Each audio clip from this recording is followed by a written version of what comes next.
It's a wet and windy day here in the United Kingdom, and I hope you're doing well wherever you are. There's something quite nice about this time of year though, isn't there? That's the charm of spring. And for those who may have forgotten, we've officially moved the clocks forward by an hour. Yes, British summertime has begun. Did you remember to change your clocks if you're here in the United Kingdom? I'll be honest, I woke up thinking, oh, brilliant, it's only 5 to 6. And then it hit me, not quite. If you had that same moment, do let me know in the comments below. And if you were expecting videos at the usual time, that's the reason things may have seemed a little off. We are now fully operating on British summer time. So welcome to the British summer. And if you're in the United Kingdom getting completely soaked, as most of the country seems to be right now, then you truly have my sympathy. If you are enjoying this video and want to see more updates and insights, don't forget to like this video. Make sure to subscribe to the channel so you never miss out on the latest news and discussions. And I'd love to hear your thoughts. Drop a comment below and let me know what you think about this story. Then again, some might argue that the people deserving the most sympathy at the moment are His Royal Highness the Prince of Wales, Prince William, and of course Catherine, the Princess of Wales. And this all comes down to the latest headline doing the rounds. Once again, it appears to come straight from what many would call the PR machine of Prince Harry and Meghan Markle. Now, there are two key points here that I want to share with you. Because yes, a lot of this feels like distraction, especially considering the wave of new books that have recently been released. As we know, there are currently 2 out, and no doubt they make for interesting reading. What's particularly fascinating is that many of the stories being discussed are things we had already talked about well in advance within our own community. So in many ways, this isn't entirely new to us. However, it is still intriguing to revisit these narratives and see them presented from a different angle. But the real focus is this latest headline, which claims that Prince Harry would like to spend some family time this summer alongside His Majesty the King, King Charles III. That detail is crucial, alongside the King. Let me explain what's really going on behind the scenes with this carefully placed story.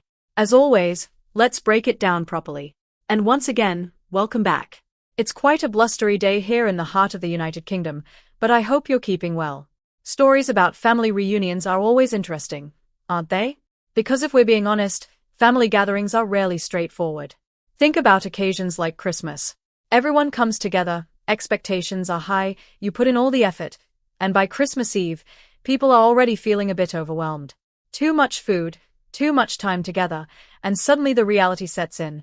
Being cooped up with everyone isn't always ideal. That's why I always say it's important to get some fresh air, even if it's just for 5 minutes.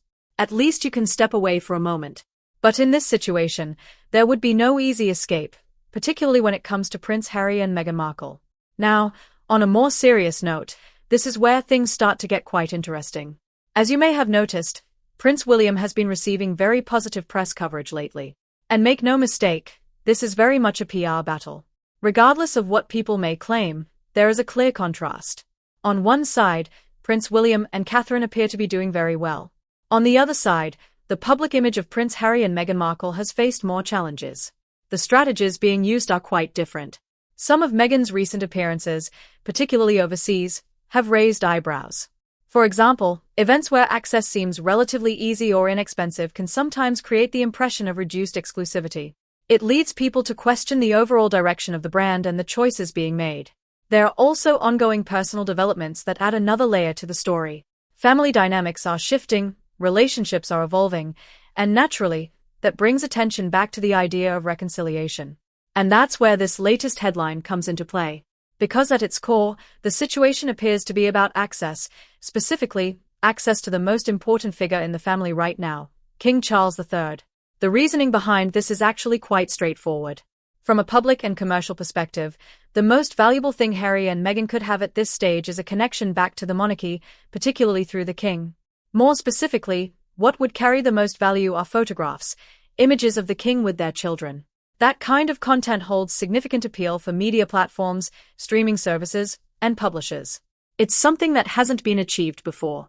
As has been mentioned in the past, there were many claims about previous meetings with the late Queen, but very little verified material ever emerged from those moments. This time, however, the focus is different. The King represents both the present and the future of the monarchy, and any public association with him carries weight. From a branding perspective, it's highly valuable. And that's why this particular story is so important. Now, You might assume that Prince William and Catherine would want to completely distance themselves from this situation. But in reality, they are being very careful and strategic. They understand the importance of public perception. Simply rejecting the idea outright could come across negatively. It could appear cold or unwelcoming, and that's something they want to avoid. Instead, what's being suggested, based on reliable sources, is a much more calculated approach. Prince William, as the future king, is playing a key role here. He is increasingly influential within royal operations, and his decisions carry significant weight. The idea being considered is this: rather than a private, one-on-one meeting with the king, any reunion would take place in a much more public and structured setting.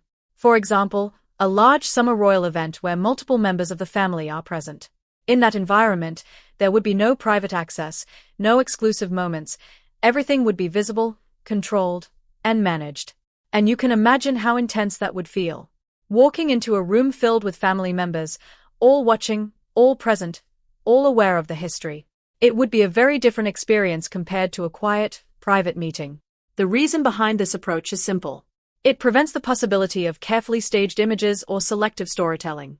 It ensures that everything happens in a transparent and balanced way.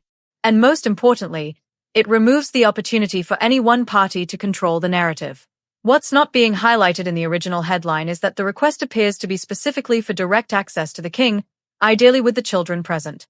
There are also conditions involved, such as security arrangements, which are expected to be resolved soon. If those conditions are met, it would provide a clear reason for a visit to the United Kingdom. However, Prince William's strategy changes the entire situation. By suggesting a full family gathering instead of a private meeting, the dynamic shifts completely. It becomes less about a personal reunion and more about a formal, structured event. And this is where things take an interesting turn, because it seems that this possibility may not have been fully considered by those promoting the original story. The expectation may have been a straightforward meeting, but the reality could be something very different. From the king's perspective, there are also sensitivities to consider.